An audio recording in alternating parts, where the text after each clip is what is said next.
Hello friends, very good morning. ఇవాళ editorial start చేసే ముందు మనం రీసెంట్గా లాంచ్ చేసిన క్యాట్ ఇన్ఫినిటీ కోర్స్ గురించి ఒక చిన్న ఇంట్రొడక్షన్. సో క్యాట్ అనేది మీకు తెలిసిందే. ఇండియాలో ప్రీమియర్ బీ స్కూల్స్ అయిన ఇండియన్ ఇన్స్టిట్యూట్స్ ఆఫ్ మేనేజ్మెంట్ ఐఐఎమ్స్లో అడ్మిషన్ కోసం కండక్ట్ చేయబడే test, common admission test, MBA entrance test కింద మీరు తీసుకోవచ్చు ప్రీమియం బీ స్కూల్స్లో ఎంబీఏ చేయడం కోసం. సో దీనికి ఫ్యాకల్టీ ఎవరంటే నేను and Krishna sir. And I got 99 percentile in CAT and Krishna sir got 99.5 percentile in CAT. నేను ఇంగ్లీష్ టీచ్ చేస్తాను వర్బల్, సార్ టీచర్స్ ఎల్ఆర్డిఐ, సార్ వచ్చేసి మీకు LR as well as DI, logical reasoning, data interpretation, దాంతోపాటు quant కూడా sir teach చేస్తారు. So arithmetic portion అంతా కూడా సారే టీచ్ చేస్తారు. అండ్ అలాంగ్ విత్ దిస్, అంటే మేము క్యాట్లో పర్సంటేజ్ సాధించామన్నది ఒకటే పాయింట్ కాదు. మేము క్యాట్ రాసినది 2007-8 ప్రాంతంలో. తర్వాత విడిడ్ ఎంబీఎస్ కూడా మేము top colleges, MDI management development institute, ఇండియాలో ఇది 7th బెస్ట్ బీ స్కూల్. ఈ బీ స్కూల్లో ఇద్దరం కూడా ఎంబీఏ కలిసి కంప్లీట్ చేసాం. తర్వాత సార్ కృష్ణ సార్ ఐసిఐసిఐ బ్యాంక్లో పనిచేస్తున్నారు. అండ్ నేను I worked in the corporate for another close to 10 years and quit and started Eltex classes. So there is a rich experience. Subject మ్యాటర్తో పాటు బీ స్కూల్ లైఫ్ గురించి మాకు అవగాహన ఉండింది. తర్వాత వచ్చే కార్పొరేట్ లైఫ్లో కూడా సార్ ఇంకా పనిచేస్తున్నారు, నేను 10 years పనిచేశాను.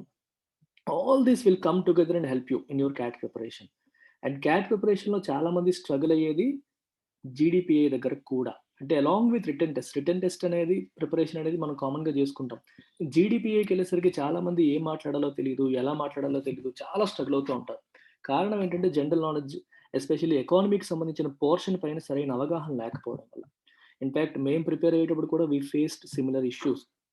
అందుకనే when we decided to launch this, we have decided to have exclusive focus for GDPI right from the beginning. అంటే స్టార్టింగ్ నుంచే మీకు బర్నింగ్ ఇష్యూస్ పైన అవగాహన కల్పించడం, హిందూ ఎడిటోరియల్స్ ద్వారా వాటి మీద సబ్జెక్ట్ నాలెడ్జ్ బిల్డ్ చేయడం. ప్లస్ నేను యూపీఎస్సీ ఎకానమీ టీచ్ చేస్తాను యూపీఎస్సీ వాళ్ళకి. సో దాంట్లో కొన్ని ఇంపార్టెంట్ పోర్షన్స్ అనేవి క్యాట్ ఆస్పిరెంట్స్కి కూడా నేను అవైలబుల్గా పెడతాను. You can access that content along with your regular written test preparation. ఇలా వెళ్ళడం వల్ల ఇంటిగ్రేటెడ్ ప్రిపరేషన్ ఉంటుంది. And all this at just 15,000 rupees. ఇది కూడా మీరు 3 ఇన్స్టాల్మెంట్స్లో పే చేయొచ్చు. సో మంత్కి 5,000 చొప్పున మీరు పే చేయొచ్చు. And life time validity. So చాలామంది జాబ్ చేస్తూ క్యాట్ రాస్తూ ఉంటారు.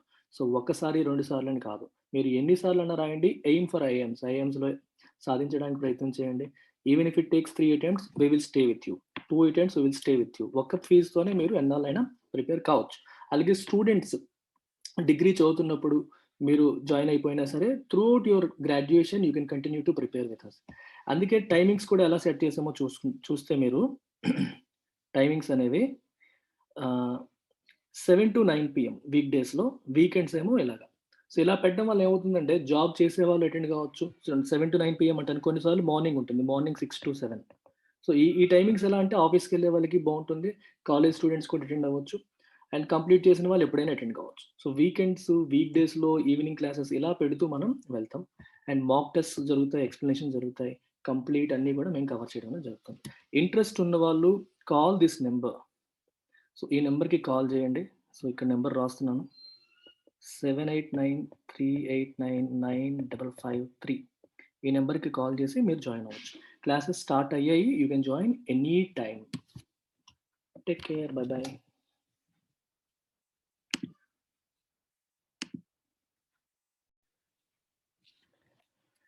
Let's look at today's editorial. The title says new space.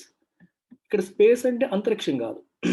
అంతరిక్షాన్ని మనం స్పేస్ అంటాం, కానీ న్యూ స్పేస్ కొత్త అంతరిక్షమా? సో ఆ మీనింగ్ సెట్ కావట్లేదు. సో న్యూ స్పేస్ అంటే ఏ సెన్స్లో వాడారు? స్పేస్ని రకరకాల సందర్భాల్లో మనం వాడతాం. కొన్నిసార్లు గివ్ యూ సమ్ స్పేస్ అంటారు, నాకు కొంచెం ప్రైవసీ ఇవ్వు, నాకు కొంచెం స్పేస్ ఇవ్వు అని అంటాం. ఆ మీనింగ్ కూడా ఇక్కడ ఫిట్ కావట్లేదు. ఇంకేంటి మీనింగ్? ప్రాబబ్లీ న్యూ ఆపర్చునిటీ, ఆ సెన్స్లో చూడొచ్చా? అంటే మనకు ఒక బిజినెస్ ఉంది, and if you are creating new space for your business, అంటే మన బిజినెస్ ఎక్స్పాండ్ అవ్వడానికి ఇంకొక ఎరీనా, ఇంకొక ఏరియా మనకి ఓపెన్ అప్ అయింది అనే సెన్స్లో మనం తీసుకోవచ్చు. ఇస్రో వాళ్ళు ఇండియా కోసం, భారతదేశం కోసం లాంచ్ వెహికల్స్ తయారు చేస్తారు. పిఎస్ఎల్వి ఇవన్నీ మనం వింటూ ఉంటాం ఎప్పుడూని. అయితే ఈ లాంచ్ వెహికల్స్ని why can't we use it for private companies and charge them అనే ఐడియా నుంచి ఇది వస్తుంది. అంటే ప్రైవేట్ కంపెనీస్ కానీ, వేరే వాళ్ళు విదేశీయులు కానీ ఎవరికైనా సరే మన దగ్గర ఉన్న టెక్నాలజీ వాళ్ళ దగ్గర లేదనుకోండి, they can use India's ISRO's technology, ISRO's infrastructure and launch their satellites into space. So ఈ సర్వీసెస్ ప్రొవైడ్ చేసినందుకు ISRO can charge them. So కమర్షియల్‌గా ISRO also can earn money for the country. ఆ సెన్స్‌లో new space అనే పదం వచ్చింది. So కొత్త opportunities, కొత్త మార్కెట్ ఆపర్చునిటీస్ అనే యాంగిల్‌లో ఇక్కడ స్పేస్ అనే పదాన్ని వాడారు. ISRO must take advantage of the market opportunities from space applications. అంతరిక్షానికి సంబంధించిన అప్లికేషన్స్ ఏవైతే మనం బిల్డ్ చేసామో, శ్రీహరికోటలో ఉన్న మనకి ఈ సెంటర్ లేకపోతే పిఎస్ఎల్వీస్, ఈ లాంచ్ వెహికల్స్ వీటన్నిటిని ఉపయోగించి కమర్షియల్‌గా వాటిని ఉపయోగించుకునే అవకాశం ఉంది. మార్కెట్ ఆపర్చునిటీస్ చాలా వస్తాయి. వాటిని అడ్వాంటేజ్ తీసుకోవాలి. ఇక్కడ టేక్ అడ్వాంటేజ్ ప్లేస్‌లో ఒక పదం వాడొచ్చు. ఏంటా పదం? Leverage. ISRO must leverage the market opportunities. ISRO must leverage the market opportunities from space applications. Take advantage of. ఆ మీనింగ్ వస్తుంది leverage కి. With the launch of Brazil's Amazonia's 1 satellite last week from Sriharikota, a new chapter has begun in India's space history. Brazil వాళ్ళ Amazonia 1 satellite ఏమో last week మన శ్రీహరికోట నుంచి పంపించబడింది, launch చేయబడింది. దీనితో a new chapter has began in India space history. India యొక్క space history ఒక కొత్త అధ్యాయం మొదలైంది. తెలుగులో అంటాం కదా, కొత్త అధ్యాయం మొదలైంది. This satellite, a 637 kilogram entity, was the first dedicated commercial mission of New Space India Limited, a 2-year-old commercial arm of the Department of Space. ఈ శాటిలైట్ అనేది was the first dedicated commercial machine of new space India limited. ఈ NSIL అనేది 2019లో start చేశారు. ఇది ఒక commercial arm, department of space కింద ఉండేది. 2019లో ఏర్పాటు చేయబడ్డ central public sector enterprise this NSIL. NSIL head quarters ఎక్కడంటే బెంగళూరులో. It is head quartered in Bengaluru. So ఇక్కడ NSIL ప్లేస్ పేరు వచ్చినప్పుడు మనం ఇంకో పేరు కూడా చూడాలి, యాంట్రిక్స్. యాంట్రిక్స్ అనేది కూడా కమర్షియల్ ఆర్మ్ ఆఫ్ ఇస్రోయే. ఇది కూడా ఇస్రో యొక్క కమర్షియల్ ఆర్మే. యాంట్రిక్స్కి ఇనీషియల్గా ఇచ్చిన రోల్ ఏంటంటే, విదేశీయులు ఫారిన్ కంట్రీస్కి సంబంధించిన శాటిలైట్స్ ఏవైనా లాంచ్ చేయాలి అంటే they can contact our Antrix. యాంట్రిక్స్ని కాంటాక్ట్ చేయొచ్చు. సో యాంట్రిక్స్ ఏం చేస్తుందంటే డీల్ మాట్లాడుతుంది. సరే మీ శాటిలైట్ మేము లాంచ్ చేస్తాం, మాకు ఎంత ఇస్తారు, ఏమవుతుందని డీల్ మాట్లాడి తీసుకుని లాంచ్ చేస్తారు. ఇది యాంట్రిక్స్ యొక్క పద్ధతి. యాంట్రిక్స్ ఉంటుండగా మళ్ళీ NSCL తీసుకొచ్చారు 2019లో. సో NSCL యొక్క పని ఏంటంటే, మల్టిపుల్ ఆబ్జెక్టివ్స్ ఉన్నాయి NSCLకి. NSCLకి మల్టిపుల్ ఆబ్జెక్టివ్స్ ఏంటంటే, ఇస్రోకి ఏదైనా స్పేస్ ఇన్ఫ్రాస్ట్రక్చర్ కావాలనుకోండి, ప్రైవేట్ సెక్టర్కి ఇచ్చి దాన్ని బిల్డ్ చేయించడం, కెపాసిటీ బిల్డింగ్ అంటాం దాన్ని. అంటే మనకు అవసరమైనవి బయట వాళ్ళకి డీల్స్ ఇవ్వడం, లేదా ఇంకో ప్రైవేట్ కంపెనీకి వాళ్ళ శాటిలైట్ని లాంచ్ చేయాలి, లాంచ్ చేయడానికి వాళ్ళ దగ్గర వెహికల్స్ లేవు, సో దానికి ఇస్రో వాళ్ళ ఇన్ఫ్రాస్ట్రక్చర్ వాడాలనుకోండి, they can come to NSIL. ఒక రకంగా యాంట్రిక్స్ పని కూడా అదే, NSIL పని కూడా అదే. అందుకే రెండింటికి మధ్య చిన్న కాన్ఫ్లిక్ట్ వస్తుంది. ఇనీషియల్గా ఏమనుకున్నారంటే యాంట్రిక్స్ అనేది ఫారిన్ కంట్రీస్కి, NSIL ఏమో ఇండియన్ కంట్రీస్కి అనుకున్నారు. కానీ ఇప్పుడు NSILే బ్రెజిల్కి సంబంధించిన శాటిలైట్ని లాంచ్ చేసింది. So there is some confusion between the roles of Antrix and NSIL. But ఓవరాల్గా మనం అర్థం చేసుకోవాల్సింది ఏంటంటే, ఇస్రో దగ్గర ఉన్న ఇన్ఫ్రాస్ట్రక్చర్ని, రైట్, శాటిలైట్ వెహికల్స్ని కానీ, ఈ సెంటర్ని కానీ, శ్రీహరికోట లాంటి సెంటర్స్ని కానీ, ఈ ఇన్ఫ్రాస్ట్రక్చర్ని ఎవరైనా ఉపయోగించుకోవాలి అనుకుంటే, ప్రైవేట్ కంపెనీస్ కావచ్చు, విదేశీ కంట్రీస్ కావచ్చు, విదేశీయులు కావచ్చు, విదేశాలు కావచ్చు, ఎవరైనా సరే ఉపయోగించుకోవాలంటే they can come to these organisations and use the services of ISRO by paying fee. Money pay చేసి చేయొచ్చు.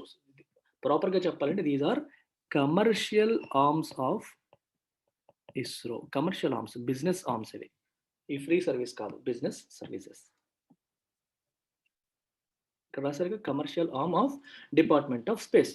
This is not the first time that the NSIL has organized a launch of foreign satellites aboard an Indian Space Research Organization launch vehicle. NSIL ఇలాంటి launch చేయడం అనేది first time ఏమీ కాదు, అర్థమవుతుందా? India యొక్క space launch vehicle PSLV పైన కానీ వీటిపైన కానీ ఫారిన్ శాటిలైట్స్ని లాంచ్ చేయడం ఇది ఫస్ట్ టైం ఏమీ కాదు. The organisation has had launches last November as well as in December 2019 2020 నవంబర్లో మరియు డిసెంబర్ 2019లో కూడా ఇలాంటి లాంచెస్ అనేది చేయడం జరిగింది. మరి ఏంటి special? However the primary satellites about both these machines were Indian satellites. Last time జరిగిన 2 మిషన్స్ కూడా ఇండియన్ శాటిలైట్స్ అనేవి ప్రైమరీ మిషన్స్, అంటే మన శాటిలైట్స్ని మనం పంపిస్తున్నాం. EOS-01, రిసాట్-2 బ్రీ, ఈ శాటిలైట్స్ని ఇండియా పంపించింది with smaller satellites from several other countries as well as India piggy backing on them. అంటే ఒకడు బైక్ వేసుకెళ్తున్నాడు, నువ్వు వాడి పక్కన వాడి వెనకాల వాడి షోల్డర్ పట్టుకుని కూర్చున్నావు, యువర్ పిగ్గీ బ్యాకింగ్. అర్థమవుతుంది? పిగ్గీ బ్యాక్ చేయడం అంటే ఒక ఆల్రెడీ సంథింగ్ బిగ్గర్ వెళ్తుంది, దాన్ని వెనకాల నువ్వు కూర్చుండిపోయి వెళ్ళిపోవడం. దాన్ని మనం పిగ్గీ బ్యాక్ అంటాం. Don't piggyback on me అంటాం. You are doing something, you are spending something and you are doing something, వాడేమీ చేయకుండా నేను వెనకాల వచ్చి కూర్చుంటాడు. అలాంటిదని పిగ్గీ బ్యాక్ అంటాం. ఇక్కడ ఆ సెన్స్లో కాదు, ఇండియన్ శాటిలైట్స్ లాంచ్ చేయడం కోసం ఈ మిషన్స్ అరేంజ్ చేశారు. పనిలో పనిగా స్పేస్ ఉంది కదా అని చెప్పి కొన్ని ఫారిన్ శాటిలైట్స్ చిన్నవి లోపల తోసేశారు. అది లాస్ట్ టైం. ఈసారి వచ్చేసరికి పంపించడమే విదేశీ శాటిలైట్, మన కోసం కాదు, మిషనే వాళ్ళ కోసం చేశారు. అది డిఫరెన్స్ అనమాట అప్పటికి ఇప్పటికి. పిగ్గీ బ్యాక్ మీనింగ్ అర్థమైందా? సంథింగ్ బిగ్గర్ వెనక చిన్న వెళ్ళిపోవడం. పిగ్గీ బ్యాక్ అనే పదం మనం చాలా కామన్గా వాడతాం. మన రియల్ లైఫ్లో కూడా ఈ పదం అనేది చాలా కామన్గా వాడుతూ ఉంటారు. ఓకే, ఒకడు వెళ్తాడు, వాళ్ళ వెనకాల ఇంకోటి కూర్చొని వెళ్ళిపోవడం కానీ, వాళ్ళ బ్యాక్ మీద వెళ్ళిపోవడం కానీ, సో ఇలా మనం ఈ పదాన్ని వాడవచ్చు.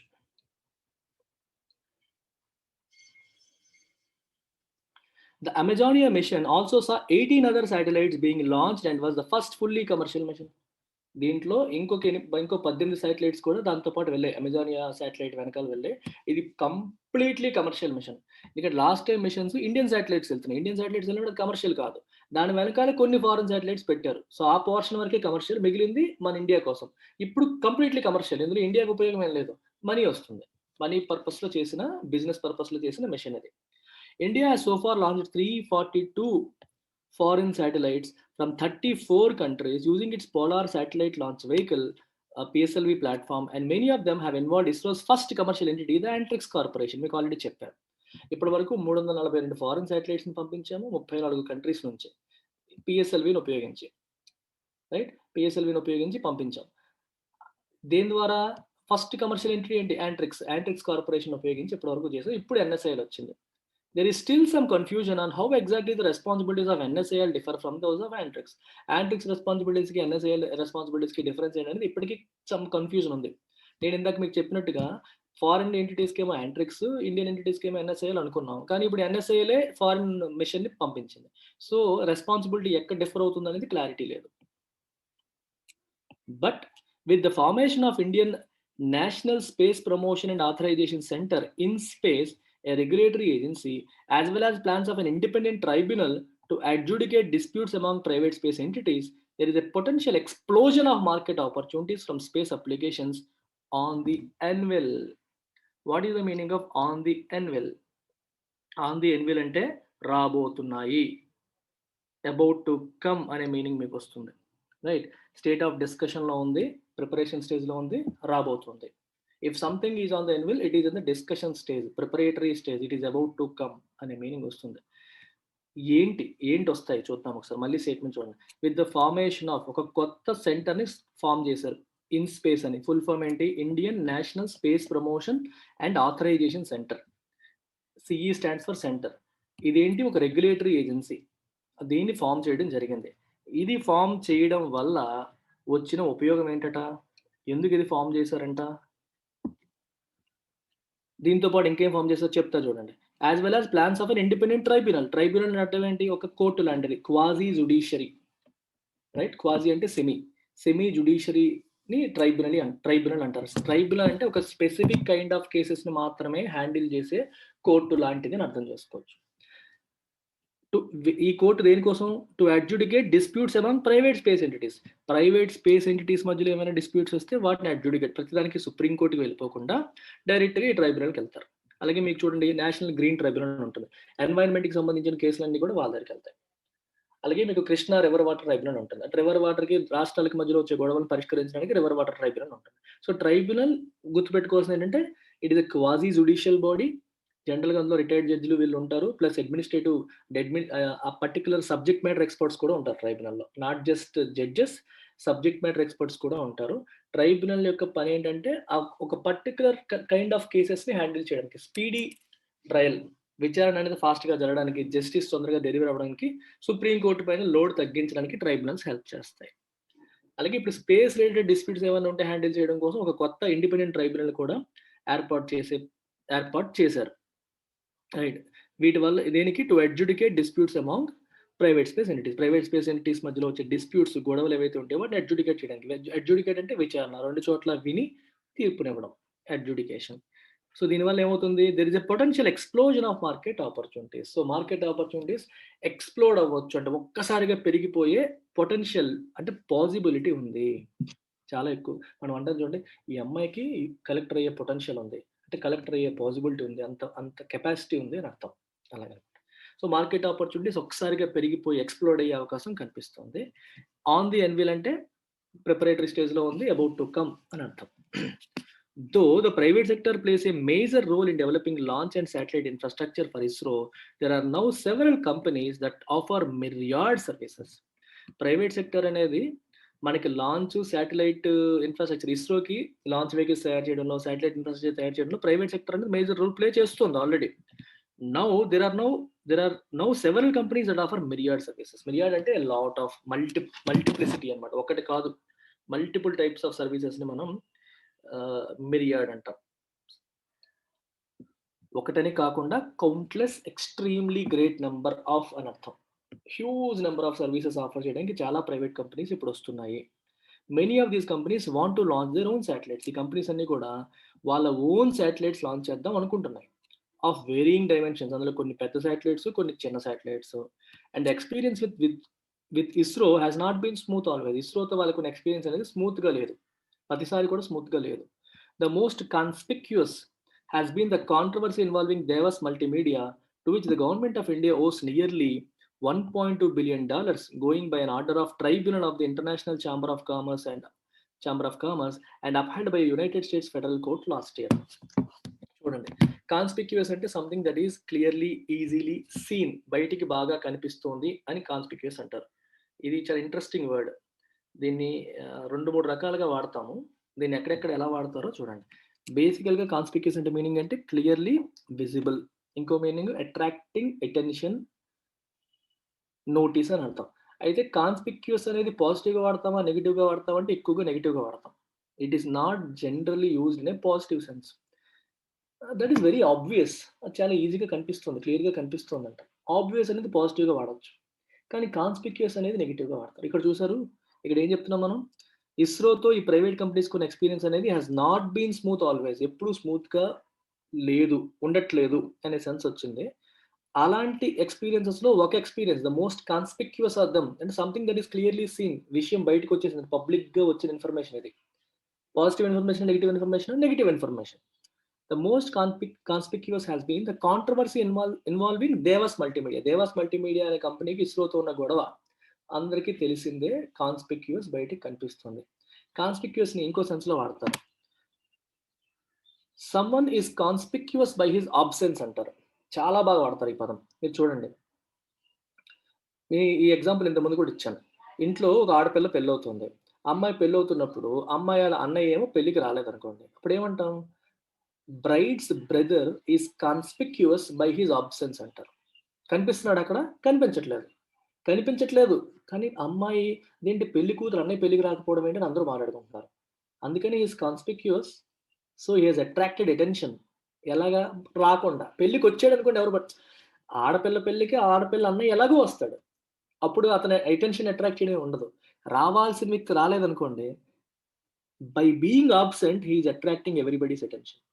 అందరి అటెన్షన్ తన వైపు మళ్ళీలా చేశాడు. తను రాకపోవడం వల్ల అందరి అటెన్షన్ తన వైపు మళ్ళీలా చేశాడు. అలాంటప్పుడు ఏం వాడతారు, he's conspicuous by his absence. చాలా సందర్భాల్లో న్యూస్ పేపర్స్లోనూ ఆర్టికల్స్లోనూ కనిపిస్తుంది. కాన్స్పిక్యూస్ అంటే clearly seen, by his absence అంటే లేకపోవడం క్లియర్లీ సీన్ ఏంటి, సింక్ అవ్వట్లేదు. అక్కడ కాన్స్పిక్యూస్కి ఇంకో మీనింగ్ ఏంటి, అట్రాక్టింగ్ అటెన్షన్ అని. He has attracted attention by not being there. Absent అయ్యి అందరి అటెన్షన్ అట్రాక్ట్ చేశాడు అనే సెన్స్ లో వాడారు. నేను పెట్టిన ఎగ్జాంపుల్ గుర్తుపెట్టుకోండి, మరి మర్చిపోరా పదాన్ని. ఓ అంటే అప్పు ఉండడం, ఎంత, $1.2 బిలియన్. ఎవరికి, దేవస్ మల్టీమీడియాకి. ఎవరు చెప్పారు అప్పు ఉందని? Going by order of a tribunal of the international chamber of commerce. International chamber of commerce వాళ్ళు ఇచ్చిన ఆర్డర్, తీర్పు ఏంటట, $1.2 బిలియన్ గవర్నమెంట్ ఆఫ్ ఇండియా వాళ్ళకి అప్పు ఉందని. అండ్ తర్వాత అప్హెల్డ్ బై అంటే సపోర్ట్ చేయబడింది. ఎవరు సపోర్ట్ చేశారు? United states federal court. Federal court కూడా సపోర్ట్ చేసింది దానికి. NSIL, it is said, is also a move by India's space establishment to insulate the prospects of the space industry in India from repercussions of Devas Antrix imbroglio. ఇంతకుముందు దేవస్ మల్టీమీడియాకి యాంట్రిక్స్కి మధ్యలో జరిగిన డీల్లో ఈ problem వచ్చింది. ఇంబ్రోగ్లియో అంటే ఒక ఎంబరాసింగ్ సిచ్యువేషన్, ఒక confused state, confused situation, embarrassing situation అంటే మనకి కొంచెం ఇబ్బందికరమైన పరిస్థితిని ఇంబ్రోగ్లియో అంటాం. ఓకే, ఒక ప్రాబ్లమాటిక్, ఇబ్బందికరమైన పరిస్థితిని ఇంబ్రోగ్లియో అని చెప్పి అంటాం. Complicated, confused, problematic, embarrassing situation is called imbroglio. Repercussions అంటే దానివల్ల వచ్చే నెగిటివ్ కాన్సిక్వెన్సెస్. ఏదైనా ఒక ఈవెంట్ ద్వారా వచ్చే నెగిటివ్ కాన్సిక్వెన్సెస్ ఏమంటాం? రిపర్కషన్స్ అంటాం. అంటే నష్టం కలిగించే పర్యవసానాలు. కాన్సిక్వెన్స్ అంటే మనకు తెలిసిందే, నష్టం కలిగించే కాన్సిక్వెన్సెస్ని మనం రిపర్కషన్స్ అని చెప్పి అంటాం. ఓకే, ఈ ఇంతకు ముందు జరిగిన ఈ ప్రాబ్లం నుంచి కొన్ని నెగిటివ్ కాన్సిక్వెన్సెస్ రాకుండా మన స్పేస్ ఇండస్ట్రీస్ని ఇన్సులేట్ చేయడం అంటే ప్రొటెక్ట్ చేయడానికి ఈ NSILని తీసుకొచ్చారు అనేది మాట. గవర్నమెంట్ అందుకే NSILని తీసుకొచ్చింది. ఇంతకుముందు యాంట్రిక్స్ ఈ ప్రాబ్లం వచ్చింది. సో NSILని కొత్తగా తీసుకొచ్చి దాని యొక్క కాన్సిక్వెన్సెస్ దీని మీద పడకుండా చూడడానికి ప్రయత్నం జరుగుతుంది అని అర్థం.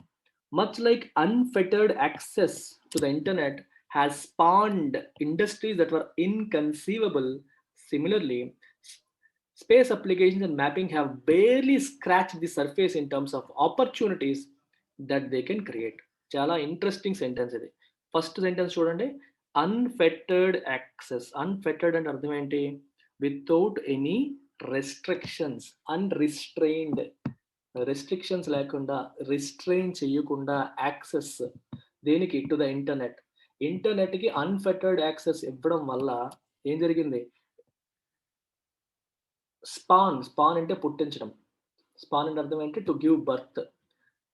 దేనికి? Industries that were inconceivable. Conceive అంటే ఊహించుకోగలడం, కన్సీవ్ అంటే ఇమాజిన్, ఇన్కన్సీవబుల్ అంటే అన్ఇమాజినబుల్. మనం ఊహించని ఎన్నో సంస్థలు వచ్చేసాయి. ఇంటర్నెట్కి అన్రెస్ట్రిక్టెడ్ యాక్సెస్ అనేది ప్రొవైడ్ చేయడం వల్ల ఇంటర్నెట్ బేస్ చేసుకొని ఎన్నో కంపెనీస్, ఎన్నో ఇండస్ట్రీస్ వచ్చేసాయి. మనం ఎక్స్పెక్ట్ చేయనివి ఎన్నో వచ్చేసాయి. అలాగే similarly space applications and mapping, space applications విషయంలోనూ మ్యాపింగ్ విషయంలో కూడా గవర్నమెంట్ ప్రైవేట్ వాళ్ళకి స్పేస్ కంప్లీట్గా ఓపెన్ చేస్తుంది అనుకోండి, మా ఇస్రో ఇన్ఫ్రాస్ట్రక్చర్ మీకు ఇస్తాం, మీరు ఎలా కావాలంటే అలా వాడుకోండి, you pays money, you use it అని గవర్నమెంట్ ఓపెన్ చేస్తే ఇంకా ఎన్ని కంపెనీస్ వస్తాయో, ఇంకా ఎన్ని ఆపర్చునిటీస్ వస్తాయో మనం లెక్క కూడా పెట్టలేము. And as of today they have barely scratch the surface in terms of opportunities. అంటే ఆపర్చునిటీస్ మీరు ఒక పెద్ద హిమాలయాలంతా గంపగొత్తగా ఆపర్చునిటీస్ ఉంటే మనం ఒక్క సర్ఫేస్ ఇంకా టచ్ చేసాం అంటే ఇంకా చాలా ఉన్నాయి అని అర్థం. అర్థమైందా? ఇంత సెట్ ఆఫ్ ఆపర్చునిటీస్ ఉన్నాయి, మనం జస్ట్ ఇంకా సర్ఫేస్ చూసాం, ఓహో ఈ ఆపర్చునిటీ ఉందా అని ఈ ఏరియా చూస్తాం, ఇంకా ఇవి ఉన్నాయి. There are so many opportunities that are there. As of now, we have only barely scratched the surface. అంటే అన్ని ఆపర్చునిటీస్ ఉంటాయి, యాక్సెస్ లేకపోవడం వల్ల ఆపర్చునిటీస్ మనం ఇప్పటివరకు ట్యాప్ చేయలేకపోయాం. ఎప్పుడైతే గవర్నమెంట్ అన్ఫెటర్డ్ యాక్సెస్ ఇస్తుందో, రెస్ట్రిక్షన్స్ లేని యాక్సెస్ ఇస్తుందో స్పేస్ ఇన్ఫ్రాస్ట్రక్చర్కి, ఇంకా చాలా చాలా చాలా కంపెనీస్ వస్తాయి, చాలా చాలా ఇండస్ట్రీస్ బిల్డ్ అవుతాయి, చాలా చాలా అప్లికేషన్స్ బిల్డ్ అవుతాయి. ఈరోజు మనం గూగుల్ మ్యాప్స్ వాడుతూ ఉంటాం, ఎక్కడున్నామో ఎక్కడి నుంచి ఎక్కడికి వెళ్ళాలంటే మ్యాప్స్ వాడి, ఇవన్నీ దేని నుంచి? స్పేస్ అప్లికేషన్సే కదా. స్పేస్ నుంచి మన వీటన్నిటిని మ్యాప్ చేస్తే ఇవన్నీ జరుగుతాయి. ఇంకా చాలా ఈరోజు కమ్యూనికేషన్ టెక్నాలజీ, కేబుల్ టీవీస్, ఇవన్నీ కూడా స్పేస్ అప్లికేషన్సే. అక్కడ శాటిలైట్ అక్కడ నుంచే కదా ప్రసారాలు చేస్తుంది, ఇక్కడ నుంచి పైకి పంపిస్తారు సిగ్నల్, అక్కడ నుంచి సిగ్నల్ మొత్తం అన్నింటికి అన్ని రిసీవర్స్కి, కేబుల్ టీవీ రిసీవర్స్కి వస్తుంది. ఇంకా ఇవి ఒకటి కాదు, ఇంకా చాలా ఉంటాయి స్పేస్ అప్లికేషన్స్కి. స్పేస్ నుండి మనం చాలా చేయొచ్చు, ఇంకా సర్ఫేస్ మాత్రమే టచ్ చేసి ఇంకా చాలా చాలా చేయొచ్చు అని ఉద్దేశం. NSIL has a broad ambit అంటే పరిధి, పర్వ్యూ, బ్రాడ్ ambit ఉంది దానికి. and will be involved in collaboration spanning from launches to new space related industries. NSAL యొక్క పని ఒక సింగిల్ పని కాదు, చాలా చాలా ఉంది, బ్రాడ్ అంబిట్ ఉంది దానికి. ఏంటవి? It will be involve in collaborations అంటే కలిసి పనిచేయడం. స్పానింగ్ ఫ్రమ్ స్పాన్ ఎక్కడి నుంచి ఎక్కడికి వెళ్తుంది? ఫ్రమ్ లాంచెస్ అంటే కొత్త శాటిలైట్ లాంచెస్ కి మీరు చేయాలంటే NSAని కాంటాక్ట్ చేయొచ్చు. To new space related industry, కొత్త స్పేస్ రిలేటెడ్ ఇండస్ట్రీస్ ఏమైనా రావాలనుకున్నా దానికి అవసరమైన వాటికి కూడా you can collaborate with NSAL. So what ever you want to do, you can touch base with NSAL. You can use ISRO's existing infrastructure for commercial purpose. ఎవరైనా ఏం చేయాలని NSALతో టచ్లోకి వెళ్ళొచ్చు. NSAL is also expected to be more than just a marketeer of ISRO's technologies. ISRO యొక్క technologies కి only మార్కెటీయరే కాదు NSAL. It is expected to be much more. ఇస్రోకి already ఉన్న టెక్నాలజీస్ ఇన్ఫ్రాస్ట్రక్చర్ని మార్కెట్ చేయడానికి వాడుతున్న కమర్షియల్ ఆర్మ్ ఒక్కటే కాదు, ఇంకా చాలా ఉన్నాయి NSALకి అని అర్థం. It is to find newer business opportunities and expand the sector itself. దీని పని ఏంటి? కొత్త బిజినెస్ ఆపర్చునిటీస్ని ఫైండ్ చేయడం మరియు సెక్టర్ని ఎక్స్పాండ్ చేయడం. It is to find newer business opportunities and expand the sector itself. అంటే ఇంకా ఏం చేయొచ్చు, ఉన్న వాటిని ఇవ్వడమే కాదు, ఇంకా ఏం చేయొచ్చు అని కూడా ఎక్స్ప్లోర్ చేస్తుంది NSAL. NSAL must endeavor to not be another Antrix but be continuously in startup mode. Antrix వచ్చేసరికి తన యొక్క రోల్ని లిమిట్ చేసేసుకుంది. ఓకే, మా PSLVలు మీకు ఇస్తాము అని చెప్పి లిమిట్ చేసుకుంది. అలా కాదు, స్టార్ట్అప్ మోడ్లో ఉండాలి NSAL. ఎండీవర్ చేయాలి, కొత్త ఇంకా ఏ ఆపర్చునిటీస్ క్రియేట్ చేయొచ్చు, ఇంకా ఏం చేయొచ్చు. ఒక స్టార్ట్అప్ ఎప్పుడు కూడా ఆలోచిస్తూనే ఉంటుంది. ఈ రోజు ఒకటి సాధించేసాం కదా, నిద్రపోదు. నెక్స్ట్ ఏం చేయొచ్చు, నెక్స్ట్ ఏం చేయొచ్చు, నెక్స్ట్ ఏం చేయొచ్చు, దట్ మోడ్లో ఉంటుంది ఆర్గనైజేషన్. NSAL కూడా అలాంటి మోడ్లోకి వెళ్ళిపోవాలి. It must endeavour to be in that kind of mentality. Endeavour అర్థమైందా? ఎండీవర్ అనేది ఎలా వాడారు? వర్బ్ గా. ఎండీవర్ అంటే మీనింగ్ ఏంటి? You try to achieve something. It must try to achieve something. ఏంటా something? To not be another Antrix, ఇంకో యాంట్రిక్స్ లో మారిపోవడం కాదు, but be continuously in startup mode. కొత్తగా ఈ రోజే పెట్టామన్నట్టుగా ఈ రోజుకు ఆ రోజు కొత్త ఆపర్చునిటీస్ ఎక్స్ప్లోర్ చేస్తూ ఉండాలి. It must conceive of ways to aid space startups, reach out to rural India and facilitate more recruits from India's young to facilitate careers in space applications and sciences.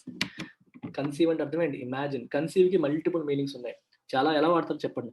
ఒక అమ్మాయి, పెళ్ళైన అమ్మాయి conceive అయింది అంటారు. అంటే ఏంటి అర్థం? గర్భవతి అయింది అని అర్థం. If you conceive, that means గర్భం దాల్చడం, ఆ మీనింగ్ ఉంటుంది. If you conceive an idea అంటే ఒక ఐడియా నీ మైండ్లో మొలకెత్తింది. గర్భం అన్న అదే కదండి. గర్భం అంటే ఒక ప్రాణి మన బాడీలోంచి రావడం, గర్భం దాల్చడం అంటే. ఒక ఐడియా మన మనసులోంచి రావడం, మన మదిలోంచి రావడం, మన బ్రెయిన్లో రావడం, అగైన్ కన్సీవ్. ఇన్కన్సీవబుల్ అంటే ఇమాజిన్ చేయలేంది. అన్ఇమాజినబుల్ అంటే మన మైండ్లో ఊహించింది, మనం ఎక్స్పెక్ట్ చెయ్యండి అనే సెన్స్లో వాడతారు ఇన్కన్సీవబుల్. ఇక్కడ ఇట్ మస్ట్ కన్సీవ్ అంటే it must come up with new ideas అని, కొత్త ఆలోచనలతో. ఏంటవి? ఆఫ్ వేస్, న్యూ వేస్తో రావాలి. దేనికి? To aid. ఎయిడ్ అంటే హెల్ప్. దేనికి? Space startups. స్పేస్ టెక్నాలజీ పని ఉపయోగించుకొని స్టార్ట్ చేయబడే కొత్త సంస్థలు ఏవైతే ఉంటాయో వాటికి హెల్ప్ చేయడానికి కొత్త కొత్త ఆలోచనలతో రావాలి. అర్థమవుతుంది? మీకు బెస్ట్ ఎగ్జాంపుల్ చెప్తాను. ఇప్పుడు అమెజాన్ వెబ్ సర్వీసెస్ అని వచ్చింది. అమెజాన్ వెబ్ సర్వీసెస్ ఏం చేస్తుంది? It provides you infrastructure, cloud infrastructure ఇస్తుంది. మీరు ఒక కొత్తగా కంపెనీ పెట్టాలి అనుకుంటున్నారు, మీకేమో దాని వెనకాల ఉన్న సాఫ్ట్వేర్ మీకు తెలియదు. దానికి ఇంతకుముందు మీకు గుర్తుందా? ఎప్పుడైనా ఒక ఇండస్ట్రీ, మనం ఏదైనా కంపెనీ పెట్టాలనుకుంటే ఏం చేస్తాం? ఒక కంప్యూటర్ సర్వర్ కొనుక్కోవాలి, కంప్యూటర్లు కొనుక్కోవాలి, ఇంటర్నెట్ కొనుక్కోవాలి, అన్నీ చేయాలి. ఈ రోజు ఓన్లీ ఇంటర్నెట్ కొనుక్కుంటే చాలు, మిగిలినవన్నీ కూడా ఆన్లైన్లో దొరికేస్తున్నాయి, క్లౌడ్లో దొరికేస్తున్నాయి. నేను సాఫ్ట్వేర్ కొనక్కర్లేదు. ఇప్పుడు జీమెయిల్ ఉంది, ప్రతి ఒక్కరు కూడా జీమెయిల్ సర్వర్ తయారు చేస్తున్నారు, ఈమెయిల్ సర్వర్ తయారు చేస్తున్నారు, చేయట్లేదు. ఎందుకు? జీమెయిల్ ఉందిగా, వాడు ఆల్రెడీ గూగుల్లో ఎక్కడో మెయింటైన్ చేస్తాడు. మనం దాని యొక్క లైసెన్సెస్ కొనుక్కుంటాం. ఫ్రీ వాళ్ళు లైసెన్స్ ఏం కొనరు, డైరెక్ట్గా వాడేసుకుంటారు. కానీ కంపెనీస్ రన్ చేసినప్పుడు ఏం చేస్తామంటే సెక్యూరిటీ ఉండాలి కాబట్టి జీమెయిల్ లైసెన్సెస్ కొనుక్కుంటారు, కొనుక్కొని వాడుకుంటాం. అలాగే ఇప్పుడు మన ఇన్స్టిట్యూట్ చూడండి, LTX క్లాసెస్ ఇన్స్టిట్యూట్ ఉంది. ఇన్స్టిట్యూట్ యొక్క యాప్ ఉంది. స్టూడెంట్స్ అందరూ కూడా యాప్లో వీడియోస్ చూస్తారు, టెస్టులు రాస్తారు. ఆ యాప్ నేను బిల్డ్ చేశానా? బిల్డ్ చేయలేదు, అది ఒక సాఫ్ట్వేర్ కంపెనీ బిల్డ్ చేసింది. కానీ యాప్లో మీకు చూస్తే LTX క్లాస్ అనే కనిపిస్తుంది. అంటే వెనకాల ఒక కంపెనీ వర్క్ చేసింది, వాళ్ళకి ఒక ప్రోడక్ట్ని తయారు చేశారు. ఆ ప్రోడక్ట్ని మనం ఉపయోగించుకుంటున్నాం, వాళ్ళకి మంత్ కింద పే చేసేస్తాం. అంటే ఈ రోజు మనం అన్నీ మనమే చేసుకోవాల్సిన పని లేదు. There is someone who creates infrastructure, who creates software for us. And ఆ సాఫ్ట్వేర్ని ఉపయోగించి మనం ఇంకేం చేయొచ్చు అని మనం ఆలోచించాలి. అలాగే ఎన్ఎస్ఐఎల్ వాళ్ళు they should think of building a software లేదా బిల్డింగ్ ఇన్ఫ్రాస్ట్రక్చర్, కంపెనీస్కి ఇంకా ఏం ఉపయోగపడతాయి అని ఆలోచించి కొత్త కొత్త ఇన్ఫ్రాస్ట్రక్చర్ బిల్డ్ చేయాలి. బిల్డ్ చేసి ఓకే మేము ఇది బిల్డ్ చేసామని చెప్పి మార్కెట్ చేయాలి. అప్పుడు companies will think of utilising that infrastructure. Okay ఈ ఇన్ఫ్రాస్ట్రక్చర్ని ఉపయోగించి మేము ఇంకేం చేయొచ్చు, మేము ఏ అప్లికేషన్ బిల్డ్ చేయొచ్చు. For example coaching management system అనే అప్లికేషన్ వాళ్ళు బిల్డ్ చేశారు. ఆ అప్లికేషన్ నేను ఉపయోగించి నా స్టూడెంట్స్కి నేను సర్వీసెస్ ఇస్తున్నాను, టెస్టులు రాయిస్తున్నాను, దాంట్లోనే యాప్లో వీడియోస్ యాక్సెస్ ఇస్తున్నాము, వాళ్ళకి కంటెంట్ పీడిఎఫ్స్ ఇస్తున్నాము, ఇవన్నీ ఉపయోగిస్తున్నాం. అలాగే వీళ్ళు ఒక సాఫ్ట్వేర్ కానీ లేకపోతే ఇన్ఫ్రాస్ట్రక్చర్ కానీ బిల్డ్ చేశారు అనుకోండి, there will be companies which will utilise that infrastructure. ఆ ఇన్ఫ్రాస్ట్రక్చర్ని ఉపయోగించి ఆ సాఫ్ట్వేర్ని ఉపయోగించి వాళ్ళు ఇంకా ఏం చేయొచ్చు, వాళ్ళు ఇంకా ఏ అప్లికేషన్స్ ఇవ్వచ్చు అని చెప్పి వాళ్ళు ఆలోచిస్తారు. That is the point here. It must conceive of ways to aid space startups reach out to rural India. చూసారా, స్పేస్ స్టార్టప్స్ రూరల్ ఇండియాకి రీచ్ అవుట్ అయ్యేలాగా ఇన్ఫ్రాస్ట్రక్చర్ వీళ్ళు తయారు చేసి పెట్టాలి అని అర్థం. And facilitate more recruits from India's young. ఇప్పుడు చూడండి మీకు ట్రెండ్ మారబోతుంది. ఇంతసేపు ఇంజనీరింగ్, మెడిసిన్ అనేవారు, తర్వాత కొన్నాళ్ళు సిఏ అన్నారు, ఇప్పుడు ఏమవుతుంది, మారుతుంది. There will be more and more people will be interested in space technologies నేర్చుకుంటారు. స్పేస్కి సంబంధించిన అప్లికేషన్, స్పేస్ సంబంధించిన కంపెనీస్ రాబోతున్నాయి, వాటిలో పనిచేయచ్చు. సో చాలా మంది young people will make careers out of space technologies and careers in space startups. ఆ situation కూడా వస్తుంది, దాన్ని అది ఫెసిలిటేట్ చేస్తుంది. It must see itself both as an Indian ambassador and disruptor in the space ఎరీనాలో, ఈ ఇండస్ట్రీలో, ఈ మార్గంలో ఇండియాకు ఒక అంబాసిడర్ లాగా, అంటే ఇండియా యొక్క అంబాసిడర్ అర్థం ఏంటి, ఇండియాస్ అంబాసిడర్ ఇన్ యుఎస్ అంటారు, అంటే దౌత్యవేత్త అంటాం చూడండి, అంటే ఇండియాకు రిప్రజెంటేషన్ చేసిన ఒక ఇండియాకి రిప్రజెంటేషన్ లాగా తీసుకోవచ్చు. Official representer of Indian space technology అని తీసుకోవచ్చు.